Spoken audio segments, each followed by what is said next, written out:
constructores del barco se dan cuenta que se va a hundir, el capitán y los demás, y dicen, esto ya no tiene solución. Ahora hay que decirle a la gente que el barco se va a hundir. Mucha gente está dormida, porque era en la noche, en la madrugada, otros a lo mejor ahí en el salón de fiestas, no sé. Pero ahora hay que decirles que esto se va a pique. Y ahí empieza la parte dramática, porque no importa qué digas ni cómo lo digas, esa noticia va a aterrar a la gente. ¿Estaría de acuerdo conmigo? O sea, estás en un barco, un transatlántico, lo tiene todo y de repente te dicen esto en unas horas, en 2, 3 horas, se va a pique. Eso es lo que hace la alarma.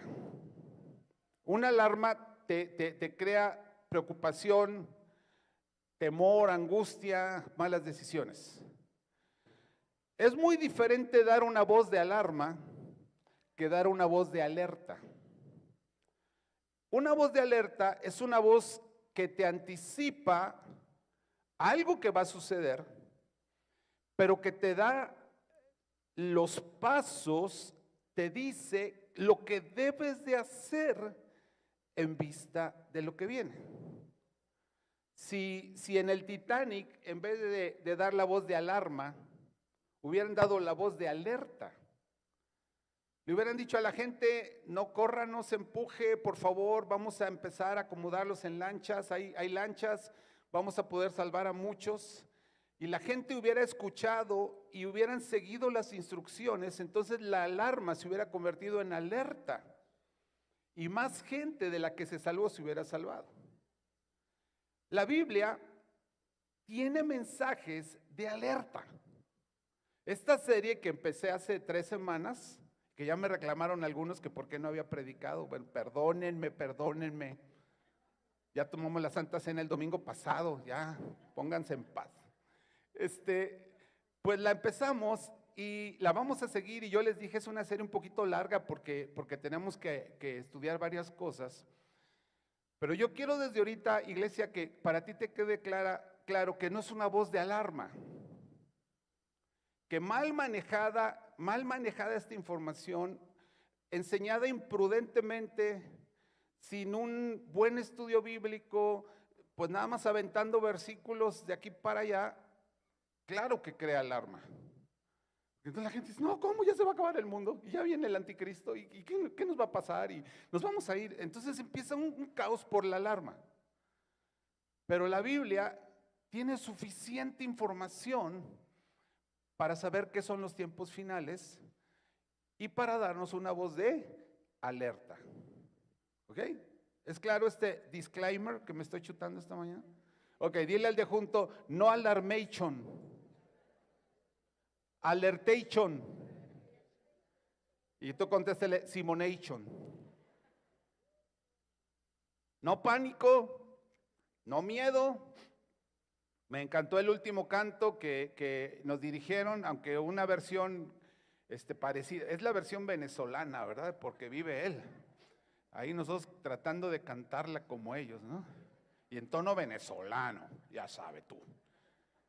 Pero bueno, me encantó porque dice, en sus manos Él tiene el futuro. Él tiene el futuro, el 2025, si llegamos a Él, el 26, el 27, el 28 y hasta donde llegue el reloj o llegue nuestro reloj, Dios tiene control de todo. Entonces, entonces vamos a filtrar toda esta información en una voz de alerta.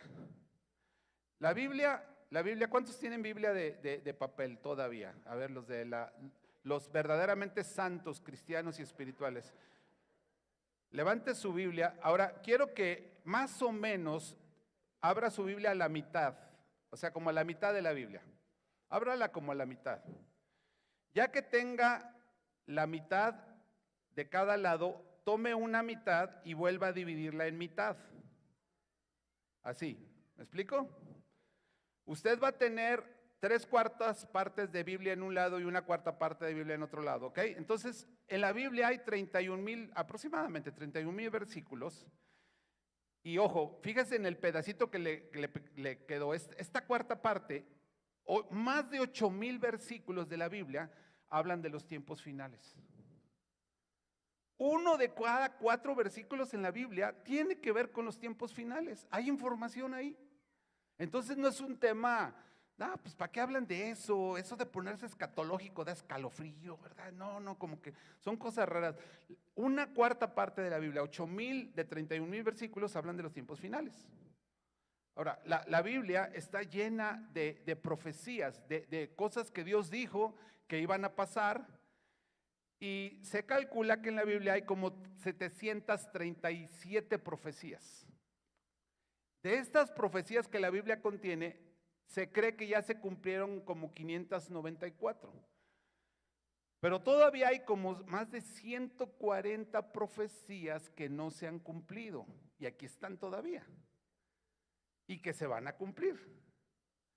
Algunas de ellas parecía imposible que ni siquiera pensar que pudiera darse esa condición. La Biblia hablaba de la restauración de la nación de Israel, y el siglo antepasado, finales de 1800 y tantos, si algún pastor se atrevía a decir que de acuerdo a la Biblia volvería a haber nación de Israel, lo tiraban de loco porque no existía eso. Sin embargo, como era una profecía, se cumplió en 1948. Y la Biblia dice que en el futuro habrá un templo en Jerusalén y que ahí se va a restablecer un culto como los judíos lo acostumbran. Todavía no hay templo, no hay forma de construir un templo, pero la Biblia lo dice. Profecías que no se han cumplido se van a cumplir. Hay otra que ahorita es imposible que se cumpla, imposible, nada más porque Dios lo dijo le creemos, pero si no dudaríamos. Él dice que va a volver a unir a la nación de Israel, la tribu de Judá, la del sur, con las otras, Judá y Benjamín, con las otras 10 tribus. Esas 10 tribus están perdidas desde el cautiverio asirio en el 700 y tantos antes de Cristo. 2700 años perdida esa raza, y un día van a aparecer. Así, van a aparecer y van a volver a ser una nación con las tribus de Judá y de Benjamín.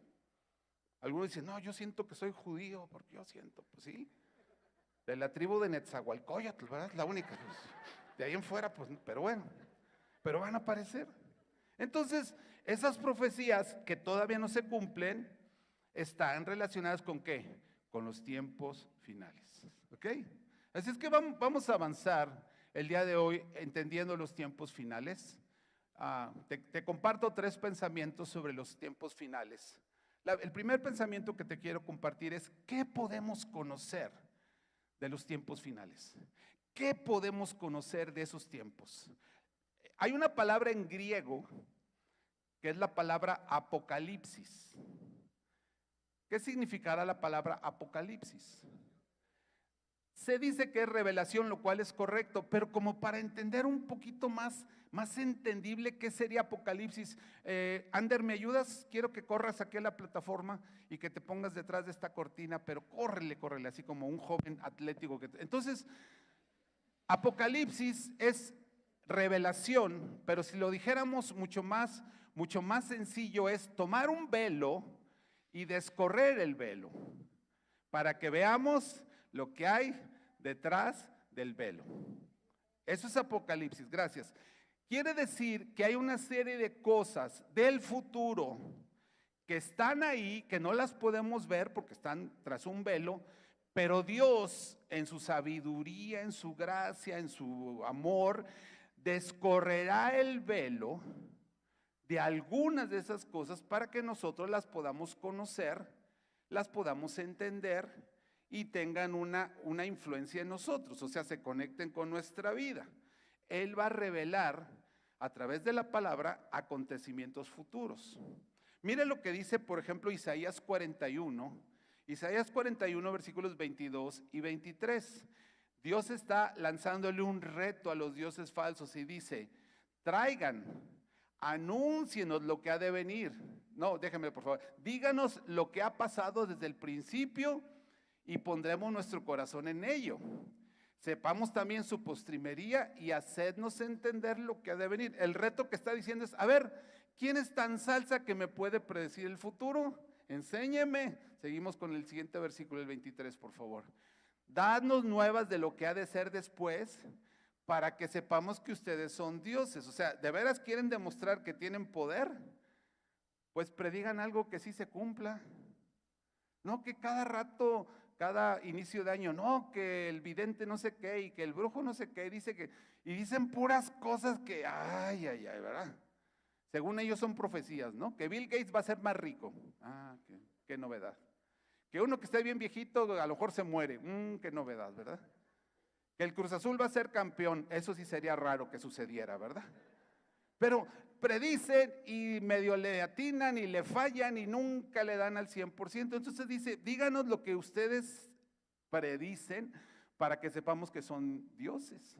O a lo menos que hagamos bien o mal para que tengamos que contar y juntamente nos maravillemos. O sea, Dios lanza un reto y dice, a ver, ¿de veras alguien quiere mostrar su poder? Que lo demuestre enseñando el futuro. Los falsos dioses no profetizan, o si profetizan fallan. Muchas personas se han atrevido a decir, el fin del mundo va a ser en tal fecha. Los mayas, ¿se acuerdan que decían que los mayas habían dicho que el fin del mundo? Y que algunos hasta vendieron sus propiedades porque ya se iba a acabar el mundo. Y fallaron, ¿verdad? Y fallaron. Y así es, la profecía del hombre nunca va a ser perfecta ni completa. Pero cuando Dios habla, lo que Dios habla siempre se cumple. Ahora aquí tenemos algo que hay que balancear. ¿Cuántos de ustedes saben lo que son las buenas nuevas? Buenas nuevas, ¿verdad? Hay una palabra en griego para decir buenas nuevas. ¿Qué palabra será esa? Evangelio, buenas nuevas. Las buenas nuevas son que Cristo nació, murió y resucitó. ¿Estaría de acuerdo conmigo? Las buenas nuevas es decir que Cristo nació, murió y resucitó. ¿Ok? Pero le tengo malas noticias. Eso es solo el 50% de las buenas nuevas. Hay otro 50% que falta y es que Jesús nació, murió, resucitó y volverá. Y volverá. Gracias por su entusiasmo. Se ve que algunos sí desayunaron hoy. Así es que cuando predicamos buenas nuevas, predicamos que Cristo nació, murió, resucitó, porque vive Él, yo puedo vivir el mañana, pero el otro 50% de la buena noticia es, Él va a volver. Y no va a volver como un bebecito en un pesebre a que lo persigan, va a volver como el Rey que es el Rey de Reyes y el Señor de Señores. Entonces, quiere decir en este primer pensamiento que te estoy compartiendo que Dios va a revelar, o en su palabra revela, descorre la cortina para que nosotros podamos aprender de lo que la Biblia le llama los tiempos finales. ¿Ok? Déjame compartirte la segunda idea. La segunda idea es que de acuerdo a la Biblia, nosotros debemos aprender a reconocer las señales. Debemos aprender ¿a qué? A reconocer las señales. Jesús fue muy enfático en esto. Si tú quieres darte un chapuzón, un poquitito en los tiempos finales y Jesús, tú puedes leer, por ejemplo, el capítulo 24 de Mateo. Ahí hay muchísima información, lo vamos a usar bastante para aprender sobre tiempos finales, Mateo 24. Y dentro de las palabras de Jesús en Mateo 24, más de una vez dice, y ustedes sepan esto, y ustedes dense cuenta de esto, y ustedes aprendan de esto, porque quiere decir que hay una parte de lo que Dios nos muestra que son señales para nosotros. O sea, Dios te está haciendo cambio de luces. Dios te está diciendo, aquí hay algo para ti, y tú y yo tenemos que reconocer las señales. Fíjate qué interesante el mal ejemplo que te voy a poner. ¿El qué? O sea, algo que no se debería de hacer, ¿sí? O sea, algo que, ay, ¿por qué no lo hicieron? Pues porque no lo hicieron bien. Te voy a dar este ejemplo. La nación de Israel, por siglos, esperaba al Mesías. Estaban desesperados, emocionados, esperando al Mesías, pero no sabían cuándo iban a ser. No sabían el día, no sabían la hora, pero sí tenían información. Y esa información era conocida porque venía de las Escrituras. A la mayoría de las personas, especialmente a los estudiosos, tú les preguntabas sobre el Mesías y ellos te daban cierta información. Ellos no sabían ni el día ni la hora, Ellos no sabían que, por ejemplo, Jesús finalmente nació en la primera quincena de octubre, o lo siento por los que dicen que el 24 de diciembre en la noche, no, está bien si lo celebras ese día, pero realmente fue la primera quincena de octubre. Me invitas a comer, yo te explico de dónde saqué esa información. Ellos sabían, por ejemplo, ellos no sabían que iban a ser bajo el Imperio Romano, ellos no sabían el nombre de sus padres, o sea, muchas cosas las ignoraban, pero sí sabían algunas cosas. Por ejemplo, sabían que el Mesías iba a nacer de una virgen. ¿Sí? ¿Están de acuerdo conmigo? O sea, porque lo dice el profeta muchos siglos antes, van a ser de una virgen. Así es que cuando nacía un chamaco y la mamá no lo había dado a luz virgen, pues decían, este no es el Mesías. No puede ser, no califica, tiene que nacer de una virgen. Pero ellos lo sabían, que nacería de una virgen. Otra cosa que sabían era en dónde nacería, porque Dios lo había anticipado. ¿Dónde iba a nacer? Muchos de ustedes lo saben, en Belén. De toda la ciudad de Israel, solo había una donde había que poner el ojo. ¿En dónde? En Belén. Ahí estaba la señal. Tú querías estar pendiente de cuando naciera el Mesías, pues no te apartes de Belén. Al camino de Belén, de Belén, de Belén. Ahí estar cerca, porque ahí van a ser. Eso lo sabían ellos. Ellos sabían también que el niño nacería, sería llevado a Egipto y lo traerían de regreso de Egipto. Así es que esa era otra señal. Tú querías tener una idea de quién era el Mesías, pues párate en la frontera de Egipto y de Israel y a cuanto chamaco pase, oye, ¿tú naciste de una virgen? Oye, ¿tú naciste en Belén? Sí, entonces este sí califica para Mesías. Porque eso lo decía la Biblia. Vendría de Egipto, sería llamado el hijo de Dios de Egipto, y también que sería descendiente de David. ¿Se acuerdan de eso? O sea, de su linaje, él sería descendiente ¿de quién? Del que cantaba las mañanitas, ¿verdad? A ver, entonces, si tú vas juntando la información y dices, nacerá de una virgen, ¿ok? Va a nacer en Belén, va a tener una temporada viviendo en Egipto y es de la familia de David, tú ya tenías señales para identificar al Mesías. Y les dije que era un mal ejemplo. ¿Por qué es un mal ejemplo? Porque la nación entera, teniendo estas señales, no reconoció al Mesías. Les pasó de noche, no se dieron cuenta. Estaban ocupados en lo suyo, estaban viendo sus negocios y nació el Mesías conforme a las señales que se les había sido dadas y no las reconocieron. Qué mal ejemplo, ¿no? Esa gente tenían las señales y no las identificaron. Entonces, nosotros tenemos que aprender a reconocer las señales. ¿Para que nos dé pánico? ¿Para correr como gallina descabezada o como cucaracha en quemazón? No, para dar la voz de alerta y no la voz de alarma. Entonces, respecto a los tiempos finales, toma nota de esto, hay cosas que no sabremos. ¿Qué? ¿Qué dije? Hay cosas que no sabremos. Dile al de junto, hay cosas que ni tú ni yo. No le hace donde leas y que ya oí la prédica de MacArthur y de Sugeley y que no importa quién te lo enseñe. La Biblia dice que hay cosas que no vamos a saber, no las sabremos. ¿Como cuáles? Ejemplo, mira, Mateo 24, del 36 al 39.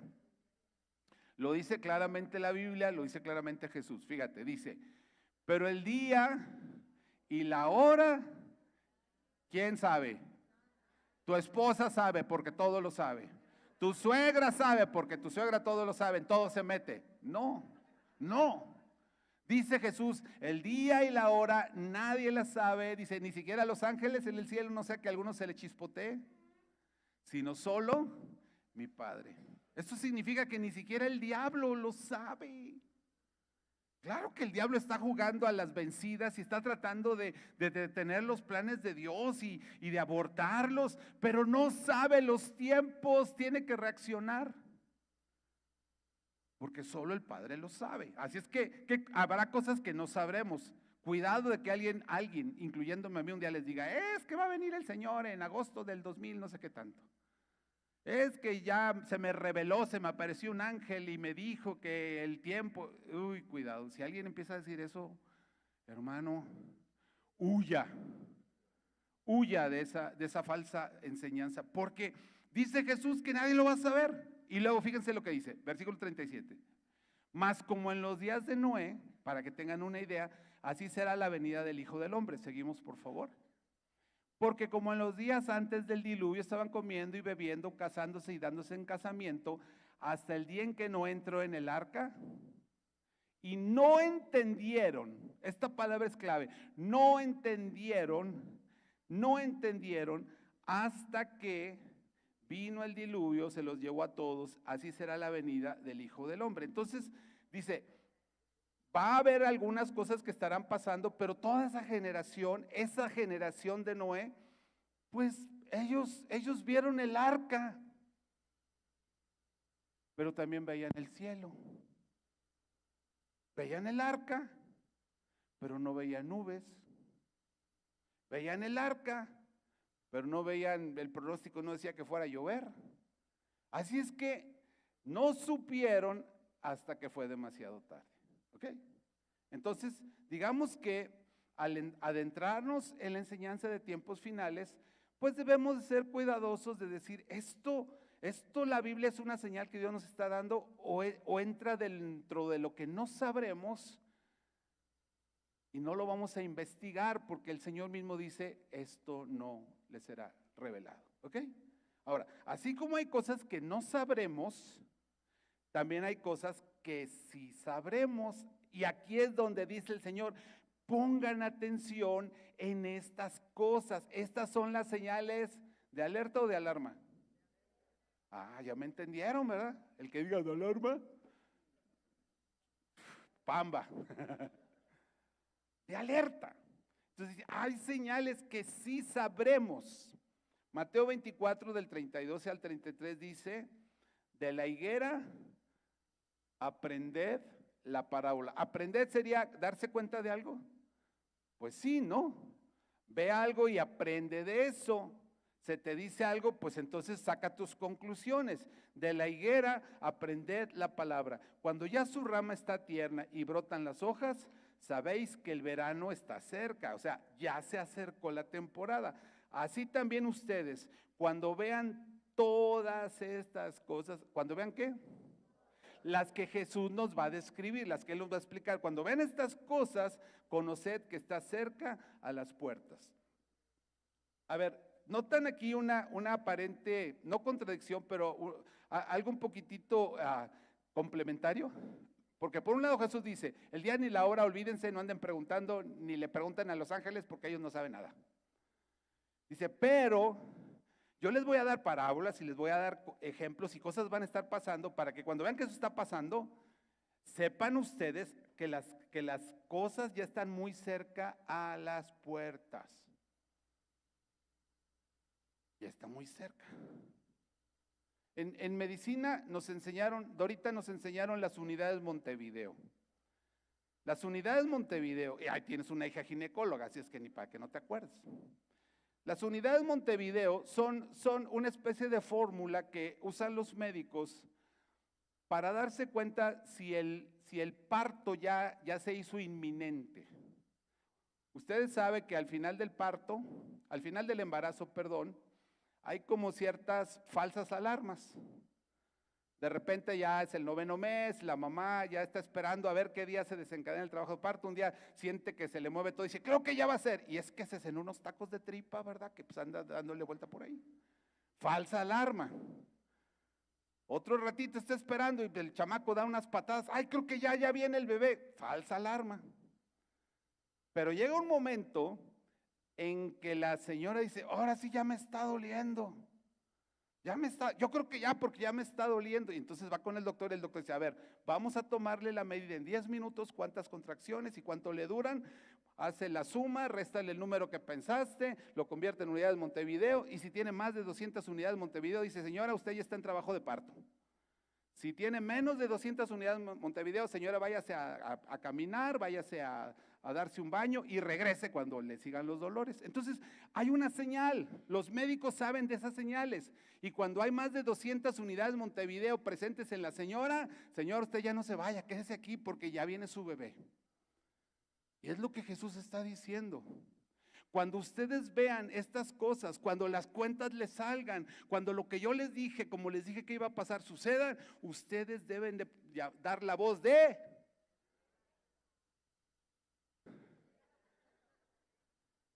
Ya tengo dos que los vamos a tener que andar jalando, ¿verdad? A la hora de la alerta, ¿verdad? Lo estoy logrando porque ya vieron la diferencia entre alerta y alarma, ¿verdad? Entonces Dios me está ayudando, gracias, Señor. Ok, entonces Jesús nos quiere todos desesperados, angustiados, mordiéndonos las uñas y, ay, no, Él no nos quiere así. Él quiere que no sepamos ni qué está pasando y de repente ya pasó todo y nosotros andamos, que si el Cruz Azul, que si, o sea, ¿Él quiere eso? No, Él dice, les voy a dar las señales porque son un pueblo que me ama y está atento a mi voz y a mi presencia. Eso me encanta de esta iglesia, que oyen la voz de Dios. No os hagáis, oyen la voz de Dios. Quiere decir que cuando Él hable, nosotros le vamos a escuchar, vamos a saber que es Él, y porque nos lo está diciendo en la palabra. Entonces, hay cosas que vamos a saber y hay cosas que no vamos a saber, y Él nos va a ayudar en especial para poner atención en cuáles cosas, en las que sí quiere que descubramos. ¿Ok? Déjenme terminar con mi último punto. ¿Por qué estudiar los tiempos finales? Déjenme ser bien honesto. 37 años de pastor, pocas veces hablo de los tiempos finales. No me acuerdo haber predicado una serie sobre tiempos finales. El otro día unos amigos me dijeron, oye, Paz, ¿y qué? ¿Cuándo vas a predicar de tiempos finales? ¿Verdad? Pues no sé, no crean que es algo muy, ¿qué les diré? Uno no pega de hit hablando de los tiempos finales. Uno quiere pagar un cuadrangular, pues predica algo chido, algo popular, pero tiempos finales tienes que ir con mucho cuidado. Tienes que asegurarte de lo que estás diciendo, no decir una tontería, no.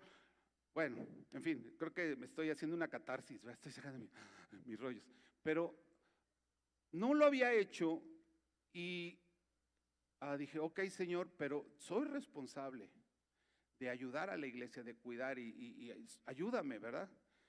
Porque estos tiempos requieren que hablemos de los tiempos finales.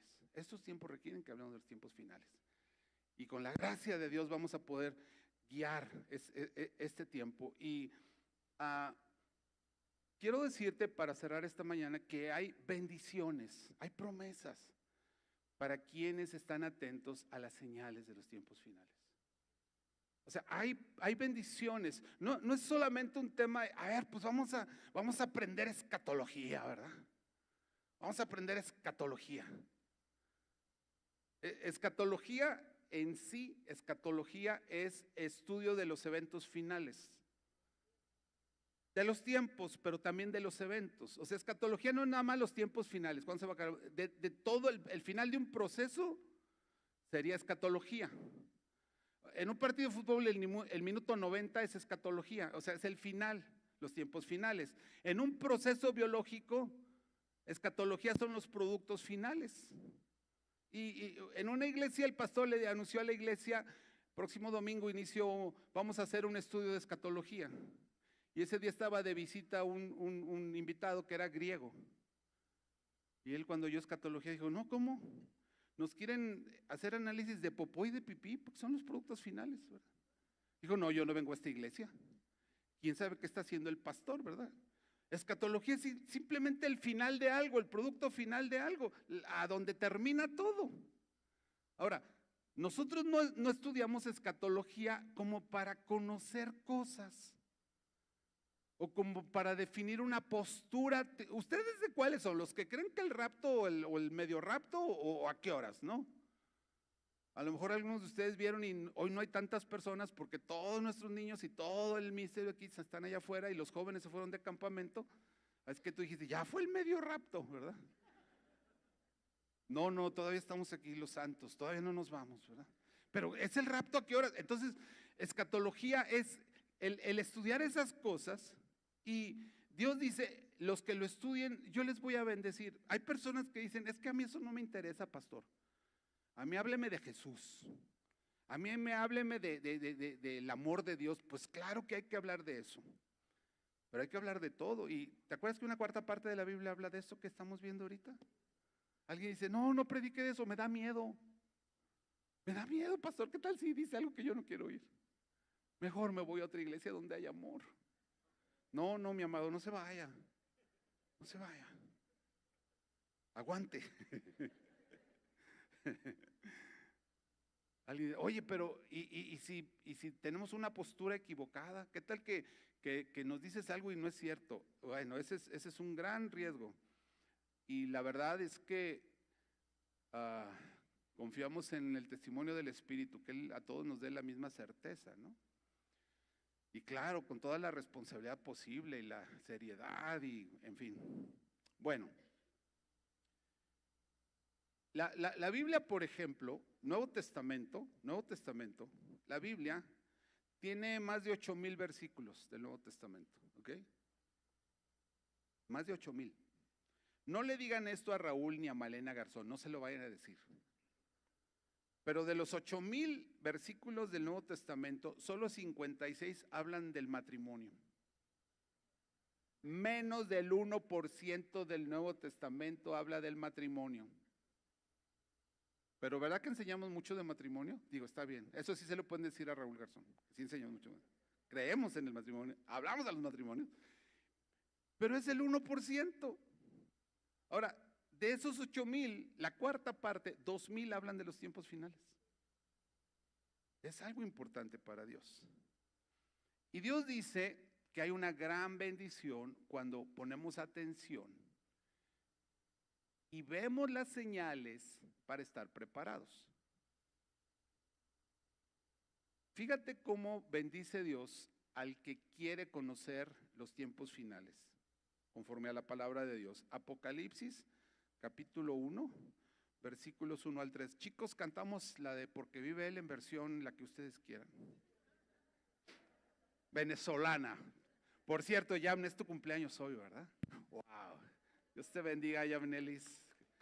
Qué bendición que sirves al Señor el día de tu cumpleaños. Gracias por compartir sus dones, Toño y Yamne, y este día que es su cumpleaños. Gracias a Dios. Fíjate la bendición de Dios a esto, la revelación. ¿Te acuerdas qué es revelación? El apocalipsis de Jesucristo, la cortina descubierta de Jesucristo, que Dios le dio, ¿para qué? ¿Para qué? Para enseñarle a quién, a su siervo. O sea, ¿para qué recorre la cortina Jesús? Para presumir, para que me vean, yo soy el Rey de Reyes, para que se espanten, para que el dragón se come a la mujer. O sea, ¿para qué? Para manifestar a sus siervos, ¿a quién? A los que aman a Dios, a los que sirven a Dios, para manifestar a ellos las cosas que deben de suceder cuando. Ajá, que deben suceder pronto. Y la declaró, esa revelación, enviándola por medio de su ángel a su siervo Juan, para enseñársela a Juan y que Juan la escribiera. Seguimos, dice, que ha dado testimonio de la palabra de Dios y del testimonio de Jesucristo y de todas las cosas que ha visto. O sea, él puede afirmar, yo doy testimonio que esto fue tal cual. Y ahora fíjate la promesa de Dios. Dice, bienaventurado. ¿Cómo? Fíjate, el Salmo 1 dice, bienaventurado el varón que no anduvo en consejo, ni estuvo en silla, ni se juntó con él, ni le fue a la América. Todo eso dice, ¿verdad? Bienaventurado, bienaventurado, bienaventurado. La misma, ay, traes la playera de la América, no puede ser. De veras que estamos en los tiempos finales, hermanos. Ahora sí, no, Dios mío. A ver, Ujieres, ahí les encargo, por favor. Denle otro sobre de diezmo a esa persona. Fíjate la promesa de Dios en el Salmo 1, el que está no anda con pecadores ni sillas escarnecedores, y que en la ley dijo, es tan bienaventurado como el que también es bienaventurado, el que lee Y los que oyen las palabras, los que no se me durmieron hoy, se nota que el mensaje es diferente porque hoy nadie se me ha dormido. O sea, ya viene Cristo, ya viene Cristo. Dice, los que oyen las palabras, ¿y qué más? No es nada más, se las saben. No, yo tengo la postura premilenial. No, yo soy posmilenial, yo soy pretribulación, o sea, no es para ver cuánto sé, es para guardarlas. Entonces hay una gran bienaventuranza en el que escucha, lee, Dios le revela, aprende y luego dice, lo voy a guardar. Esto me va a ayudar porque el tiempo está cerca. Esta bendición de escuchar, leer y guardar se traduce en este gran resultado: dar buenas cuentas cuando Jesús vuelva. ¿Dar qué? Buenas cuentas cuando Jesús vuelva. Mira Mateo 24, 38 y 39, lo que leímos hace un rato.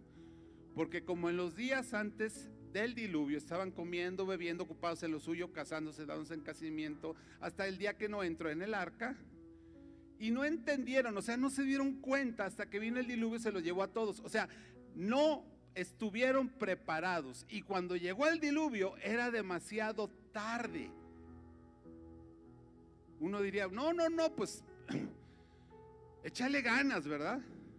Entre cristianos tenemos una broma, algunas de ustedes la habrán hecho, la habrán visto, ¿verdad?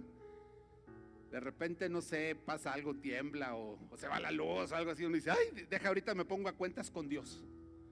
Así como de chiste, ¿no? Como dice, no, si ya se va a acabar el mundo, si ya va a venir por nosotros, deja ahorita sí confieso todos mis pecados para irme con Él. Es como diciendo, mira, si llega el momento, espero tener la oportunidad de ahí ponerme a cuentas con el Señor. Pero aquí dice, ellos, cuando llegó el diluvio, fue demasiado tarde. De hecho, cuando Jesús cuenta parábolas más o menos del estilo, las 10 vírgenes, las 5 prudentes, las 5 insensatas, los siervos, los que sí trabajan, el que no trabaja, da a entender que cuando el Señor llega, pues ya no hay tiempo, ya es demasiado tarde. Entonces, la bendición es estar preparados, estar listos y dar buenas cuentas cuando Jesús vuelva. La tragedia de la generación de Noé fue que no entendieron hasta que fue demasiado tarde. Fíjate cómo dice Jesús en Mateo 24, versículo 42. Él está explicando esto, está diciendo lo que pasó con la generación de Noé. Dice, velen. ¿Qué les dice? No dice que se preocupen porque no está dando la voz sino que está dando la voz ¿verdad? Entonces no dice, griten, lloren, córrenle, confiésense para que los agarre confesados. No dice nada de eso. Dice, velen. ¿Qué dice que hagamos? Velar. Ahorita vamos a ver qué es eso, con eso termino. Los pasé acá para que pensaran que ya iba yo a acabar, pero no, falta como 45 minutos de predicación. Ya saben, ya sabe la iglesia que así eres, ¿verdad? Velen porque no saben a qué hora de venir vuestro Señor. O sea, no saben el día ni la hora, pero tienen que velar. A ver, entonces vamos a cerrar con esto. ¿Cuál es el consejo de Jesús ante estos tiempos? Velar, ¿verdad? Entonces, tenemos que velar, pero ¿qué sería velar? Déjenme ponerles el ejemplo de la parábola de las 10 vírgenes. Las imprudentes se quedaron dormidas, pero las prudentes se quedaron dormidas. A ver, piénsele, no se la esperaba, ¿verdad? Las imprudentes se quedaron dormidas y las prudentes también, ¿verdad? Salió del corazón eso, también es. Sí, pues es. Aquí esta zona sí está iluminada porque ya entendieron. Fíjense, se quedaron dormidas, pero estaban preparadas. ¿Estaban qué? Preparadas. Esto quiere decir, amados, que nosotros, siendo muy realistas, no podemos andar todo el día con la incertidumbre o con la paranoia de que ya vendrá, se movió una nube, creo que es él, y no podemos vivir en esa condición. Ni siquiera es emocionalmente sano andar así. Y andar así como que a ver a qué horas. Y no, ya mejor ni estudio, dirían los flojos, ¿verdad? Ya mejor ni estudio porque ya viene el Señor. Ya mejor ni me caso, dirían los que le andan sacateando, ¿verdad? Ya mejor ni me caso.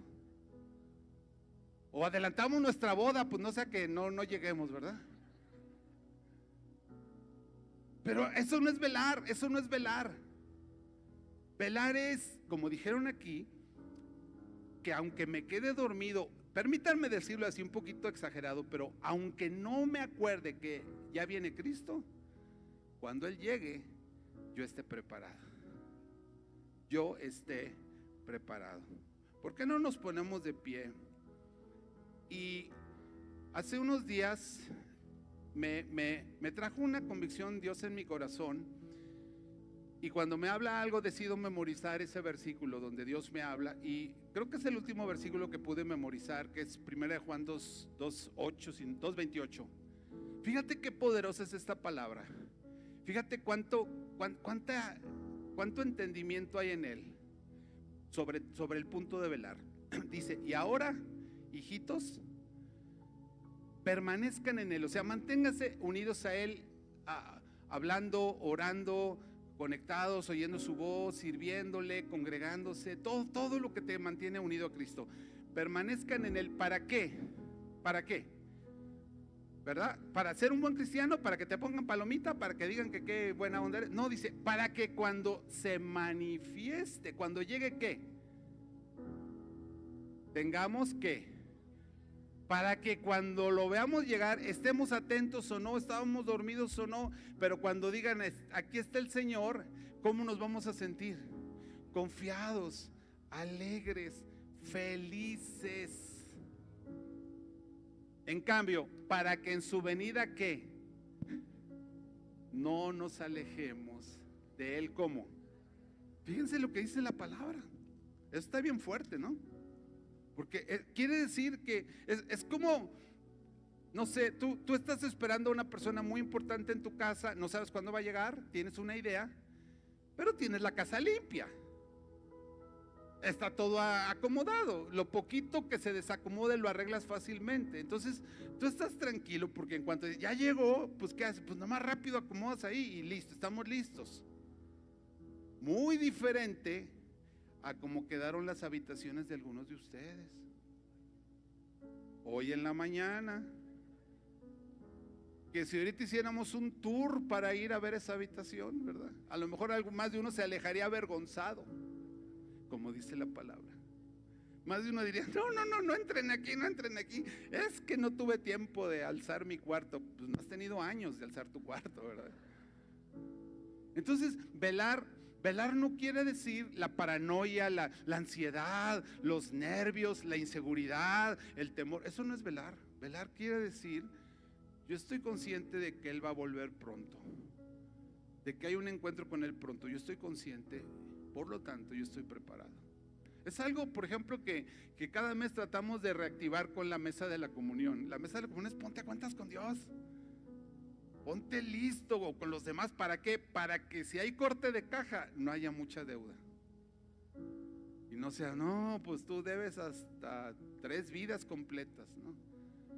Entonces, si nosotros ponemos atención a las promesas y a las señales, vamos a poder tener confianza cuando Él venga.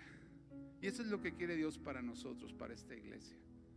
Quiere prepararnos. No es la única promesa, por razón de tiempo solo puse una, hay como otras 4 que el próximo domingo se las sigo diciendo. Pero hay muchas promesas en estar atentos a las señales de los tiempos finales. Vamos a orar y pues que esto nos estimule, nos anime, y luego cantamos. Amado Señor, gracias por escogernos como esta generación para este tiempo. Gracias por diseñar la vida de los hombres como la has diseñado, precioso Dios. Y gracias porque nos diste tu palabra para tener entendimiento y para velar. Gracias por las cosas que serán ocultas a nosotros, pero gracias también por las que son reveladas y que nos las das para que podamos entender y podamos caminar en pos de ti, porque tú eres nuestro buen pastor. Esperamos ansiosamente que tú te manifiestes a nosotros, a esta iglesia. Pero mientras eso sucede, te pedimos tu ayuda para poder velar. Te pedimos tu ayuda para estar atentos, para que nada nos perturbe, para que nada nos alarme, pero todo nos alerte. Oh Señor, bendice a tu iglesia con un entendimiento espiritual. Bendíceles. Cuando ellos te busquen, háblales. Cuando ellos oren, respóndeles, Padre. Cuando quieran conocer de ti, muéstrales tu corazón, Padre. Tu gracia, tu favor sobre la iglesia, sobre cada esfuerzo de conocerte, que sea prosperado. Yo les bendigo, Padre, en el nombre de Jesús. Amén, amén. Vamos a cantar. Porque